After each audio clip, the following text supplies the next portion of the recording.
Good evening. We begin tonight with the death investigation into this man, Robert Brooks.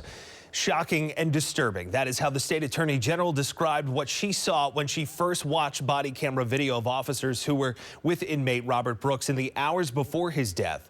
AG Letitia James released that video just hours ago. It shows a brutal and seemingly unprovoked attack on the 43-year-old inmate inside Marcy Correctional Facility the night of December 9th. Brooks died shortly after, and we want to warn you, these videos are graphic and disturbing.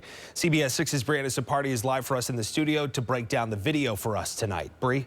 Good evening, JT. This newly released footage is as troubling as it is graphic, and it's raising serious questions about the actions of the corrections officers involved.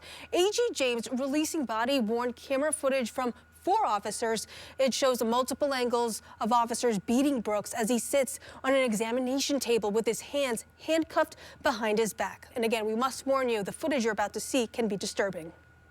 As Attorney General, I release these videos because I have a responsibility and duty to provide the Brooks family, their loved ones, and all New Yorkers with transparency and accountability. Attorney General Letitia James promising a full investigation into the death of 43-year-old Robert Brooks. He died on December 10th, just hours after being repeatedly beaten by corrections officers at Marcy Correctional Facility. The 4 officers had their body-worn cameras powered on, but did not activate them. So their cameras were recording video in standby mode without recording sound. Horrific body-worn camera footage first shows Brooks handcuffed on the ground outside before corrections officers haul him inside this infirmary room.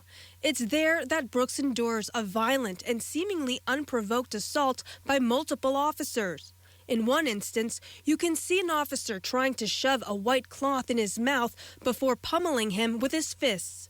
Even when restrained and bloodied, he was punched by officers, who moments later are seen lifting him by the collar and dragging him to the corner of the room. We are investigating this case thoroughly and using every tool at our disposal to ensure that there is transparency and accountability for the events that preceded Mr. Brooks's death. Though the cause of death is still being determined, the medical examiner's preliminary findings show concern of asphyxiation.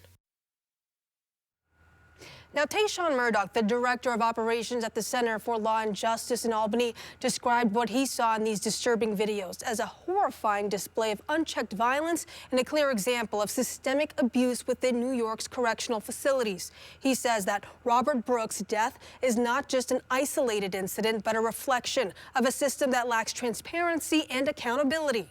The video from the body-worn cameras of corrections officers show several of them surrounding Brooks in an infirmary room where officers repeatedly punched, kicked, and assaulted the shackled inmate for an extended period of time. Murdoch says this type of incident underscores a culture of impunity within the state's prison system. He also believes the violence is deeply rooted in racial bias. I don't think it would have happened if this inmate was white. And it's also telling that this inmate, who is a person of color, was beaten while in restraints with 13 other corrections officers around him, and they were all white. If that doesn't say it's systemic, then I don't know what is. There may need to be a shape-up within the Department of Corrections. If we know that these instances of abuse are happening, and not only in Marcy Correctional Facility, there needs to be more done.